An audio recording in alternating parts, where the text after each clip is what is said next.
آج کل یہ واویلا مچا ہوا ہے پوری دنیا میں۔ ہر انسان کی یہ غرض ہے کہ میرے بچوں کی جو تربیت ہے وہ اعلیٰ قسم کی ہو جائے۔ اب اعلیٰ قسم کی تربیت ہے کیا؟ ہم اس کو نہیں دیکھتے، اس کو نہیں سوچتے، اس کے اندر غور و فکر نہیں کرتے۔ اعلیٰ قسم کی تربیت کہ وہ اچھے اسکول میں پڑھ جائے، اس کا نظام تعلیم اور اس کا معیار تعلیم وہ بہت اونچا ہو، اچھی نوکری والا ہو۔ یہ تربیت کے اندر یہ چیزیں شامل کر کے اس کے اوپر پوری زندگی کا زور لگایا جاتا ہے والدین کی طرف سے۔ لیکن جو زندگی گزارنے کا اصل طریقہ ہے، جو زندگی گزارنے کا اصل ڈھنگ ہے، اس کے اوپر بات نہیں کی جاتی۔ انبیاء علیہم السلام کی زندگیاں اگر ہم اٹھا کے دیکھیں تو وہ ان کی امور خانہ داری میں اور ان کی جو ازدواجی زندگی ہے اور ان کے گھر کی جو زندگی عالی زندگی ہے، اس کے اندر وہ جو کمال کی تربیت کر رہے ہیں، اس کا آج ہماری زندگیوں کے ساتھ اگر مقابلہ کیا جائے تو اس میں ایک رتی بھی نہیں ملتی۔ والدین اس کے مطابق بالکل بے خیالی اور بے فکری سے اس معاملے میں وہ پیش آ رہے ہیں۔ والدین اس طرف بالکل بھی توجہ نہیں کر رہے۔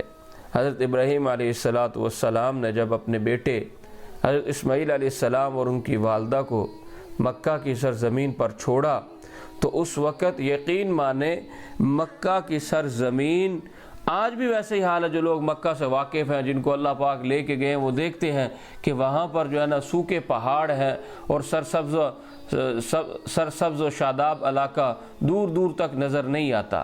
لیکن جب اسماعیل علیہ السلام اور ان کی والدہ کو ابراہیم علیہ السلام نے وہاں چھوڑا، اس وقت تو بالکل آبادی کا نام و نشان بھی نہیں تھا۔ اللہ کے حکم سے ان کو چھوڑا۔ اس میں ایک سبق یہ بھی ہے کہ کائنات کے اندر جو سب سے قیمتی چیز ہے انسان کے لیے، وہ اللہ کا حکم ہے۔ انبیاء علیہم السلام اپنی زندگیوں سے عملی اعتبار سے یہ سکھا رہے ہیں۔ تو جب انہوں نے ان کو وہاں پر چھوڑا تو اسماعیل علیہ السلام جوان، ان کی شادی ہوئی قبیلہ بنو جرہم کی ایک لڑکی کے ساتھ، تو ان کی ازدواجی زندگی میں وہ آگے۔ اب وہ اللہ کے نبی ہیں اسماعیل علیہ السلام، لیکن ان کی تجارت نہیں تھی، ان کا کوئی کاروبار، اس طرح ان کا گزر بسر شکار پر ہوتا تھا۔ وہ شکار کے لیے جاتے جنگل میں، وہاں پر جا کے شکار کرتے، جب کبھی شکار لگتا تو وہ کرتے اور پھر واپس آتے۔ اگر کسی دن نہ ملتا تو اسی طرح اللہ کو شکر ادا کرتے۔ ایک مرتبہ ابراہیم علیہ السلام اسماعیل علیہ السلام سے ملاقات کی غرض سے ان کے گھر تشریف لے گئے۔ باپ بیٹے کے پاس آ رہا ہے اور شادی کے بعد بھی تربیت ہو رہی ہے۔ اسماعیل علیہ السلام گھر پر موجود نہیں تھے، وہ حسب سابق اپنے کام پر گئے ہوئے تھے۔ تو ان کی بیوی سے ان کی ملاقات ہوئی اور ان سے پوچھا کہ اسماعیل علیہ السلام کہاں ہیں؟ تو انہوں نے بتلایا کہ وہ شکار پر گئے ہوئے ہیں۔ اب ابراہیم علیہ السلام نے حضرت اسماعیل علیہ السلام کی بیوی سے پوچھا کہ سناؤ بیٹی، اپنی بہو سے پوچھ رہے ہیں کہ تمہارا کیا حال ہے، کیسے گزر بسر ہو رہا ہے؟ تو ان کی بیوی نے کہا کہ شکار پر میرے خاوند جاتے ہیں، جب کبھی شکار لگ جائے تو کچھ کھا لیتے ہیں، وگرنہ زندگی گزر رہی ہے۔ برا حال ہے لیکن زندگی گزر رہی ہے۔ اب ابراہیم علیہ السلام نے جب اس کی یہ بات سنی تو فوراً کہا کہ اچھا میں چلتا ہوں، ملاقات کے لیے آیا تھا، جب وہ آ جائیں تو ان سے کہنا کہ وہ تمہارے لیے ایک پیغام چھوڑ کر گئے ہیں کہ تمہارے جو گھر کی چوکٹ ہے وہ ٹھیک نہیں، اس کو بدل لو۔ اللہ کے نبی ابراہیم علیہ السلام نے جب یہ پیغام دیا اللہ کے نبی حضرت اسماعیل علیہ السلام کے لیے، تو کائنات کے بسنے والے انسانوں کے لیے، قیامت تک کے آنے والے انسانوں کے لیے اس کے اندر بہت بڑا درس ہے، سبق ہے۔ والدین کے لیے بھی، خامدوں کے لیے بھی، عورتوں کے لیے بھی، مردوں کے لیے بھی۔ جب حضرت اسماعیل علیہ السلام گھر تشریف لائے، ان کی بیوی نے بتلایا کہ فلاں آدمی آئے تھے اور وہ یہ پیغام چھوڑ کر کے گئے ہیں۔ حضرت اسماعیل علیہ السلام نے فوراً کہا کہ وہ تو میرے والد گرامی تھے، وہ تو میرے والد گرامی تھے، انہوں نے یہ پیغام چھوڑا ہے۔ پیغام کے اندر غور کیا تو فرمایا کہ اس کے اندر تو یہ ہے کہ تمہاری بیوی اللہ کی شکر گزار بندی نہیں ہے بلکہ ناشکری کرنے والی ہے۔ لہٰذا انہوں نے فوری طور پر اپنی بیوی کو فارغ کر دیا، طلاق دے دی۔ کچھ عرصہ گزرا، ابراہیم علیہ السلام حضرت ابراہیم علیہ السلام نے ان کے لیے وہی پیغام چھوڑا جو پہلے چھوڑ کے گئے تھے۔ ان کی بیوی سے پوچھا کہ سناؤ، اپنی بہو سے پوچھ رہے ہیں کہ تمہارا حال کیا ہے؟ تو اب اللہ رب العزت نے حضرت اسماعیل علیہ السلام کے حرم کے اندر جو عورت دی اس کی بڑی اعلیٰ صفات تھی، وہ اللہ کی بڑی صابرہ شاکرہ بندی تھی۔ اس نے کہا کہ اللہ کا شکر ہے، اللہ پاک نے مجھے بہت بڑا نیک خامد عطا کیا ہے، متقی ہے، اعلیٰ اخلاق کا مالک ہے، پرہیزگار ہے، تقوی والا ہے، اللہ کے حکموں کے مطابق زندگی گزارنے والا ہے۔ باقی اگر رزق کی بات کی جائے تو رزق تو اللہ کے ذمہ ہے، اللہ جس دن دے دیتے ہیں اس دن پیٹ بھر کے کھاتے ہیں، پھر اللہ کا شکر ادا کرتے ہیں، اور جس دن نہ مل سکے اس دن اللہ کے سامنے گڑ گڑاتے ہیں اور اللہ کے سامنے عاجزی کرتے ہیں، اور پھر اللہ کے سامنے اپنی بھوک اور پیاس کو رکھ کے اس سے مانگتے ہیں۔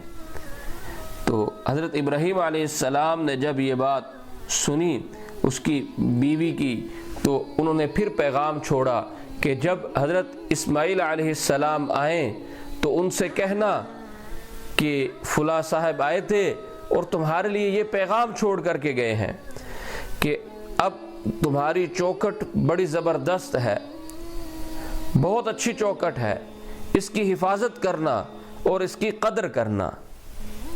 اسماعیل علیہ السلام جب گھر پر تشریف لائے تو ان کی بیوی نے ان کو پیغام دیا، تو وہ فوراً ان کے دل کے اندر یہ بات پیدا ہوئی کہ میرے ابا جان والد گرامی حضرت ابراہیم علیہ السلام اپنے پیغام کے اندر میرے لیے ایک اعلیٰ تربیت چھوڑ کر کے گئے ہیں کہ یہ بیوی تمہاری بڑی اعلیٰ صفات کی مالک ہے، اور ان صفات میں سے ایک صفت اس کے اندر اللہ کی شکر گزار بندی ہونے کی ہے، اور دوسری صفت اس کے اندر صابر ہونے کی ہے۔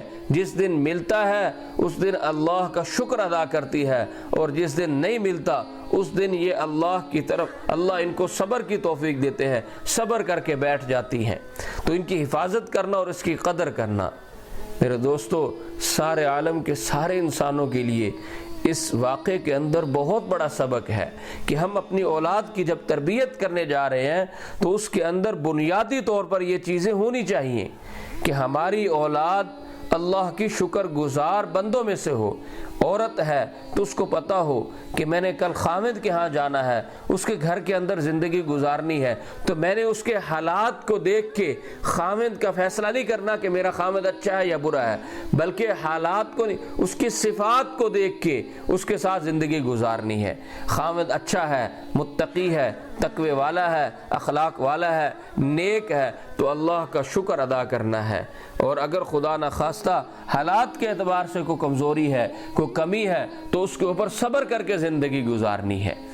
جب ہم اس طرح زندگی گزاریں گے تو اللہ ہماری اس دنیا کی زندگی کو بہت آسان فرمائیں گے، اور اس کے اندر جو ہمیں مشکلات اور تنگیاں آئیں گی، جو تکلیفیں آئیں گی، اللہ ان کے بدلے میں ہمیں قیامت کے دن سے بہت بڑے بڑے اجر سے نوازیں گے، اور جنت کے اندر اللہ پاک اس کے بدلے ایک ایک تنگی کے بدلے اللہ ہمیں بہت بڑے بڑے مراتب اور درجات سے نوازیں گے، اللہ ہمیں اعلیٰ مقام عطا فرمائیں گے۔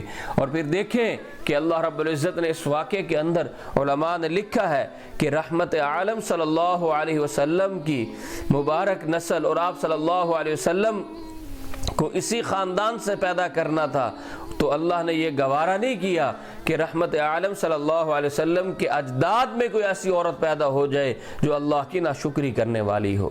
اللہ نے اس کو فارغ کر دیا، وہ گئی، اور اللہ پاک نے آپ صلی اللہ علیہ وسلم کے خاندان کو اتنی فضیلت اور اتنی بابرکت بنایا، اور اس عورت کی فضیلت دیکھیں، اس کا مقام دیکھیں جس کو اللہ نے اتنے بڑے مراتب اور اتنے بڑے مقام سے نوازا کہ وہ رحمت عالم صلی اللہ علیہ وسلم کے اجداد میں شمار ہوئیں۔ تو اللہ پاک ہم سب کو ان باتوں پر عمل کرنے کی توفیق عطا فرمائے۔ جیسے ہمیں دنیا کی اغراض کے اعتبار سے اپنے بیوی بچوں کی تربیت کا لحاظ ہوتا ہے، ایسے ہم ان کو اخروی لحاظ سے بھی دیکھیں، اور اسلام اور شریعت قرآن اور حدیث کی روشنی میں دیکھ کر اگر ہم اپنے بچوں کی تربیت کریں گے تو اللہ پاک ہماری اس دنیا کی زندگی کو بہت آسان کر دیں گے. ہم دائرے میں آ جائیں گے, حدود میں آئیں گے. جب اللہ نوازیں گے, وسعت دیں گے, تو شکر والی صفت پیدا ہوگی, اللہ کے ساتھ تعلق بنے گا. جب تنگی آئے گی, تکلیف آئے گی, فقر آئے گا, پھر صبر کے ساتھ جب اللہ کی طرف متوجہ ہوں گے, اللہ اور اپنی قربت نصیب فرمائیں گے. بہرحال انسان ہر حال میں اللہ کے قریب ہوگا, اور اللہ یہی چاہتے ہیں کہ دنیا کی اس مختصر زندگی میں اللہ کے قریب ہو کر زندگی گزارو اور اللہ کی رضا والے کاموں میں زندگی گزارو. اللہ پاک تمہیں کامیاب فرمائیں گے.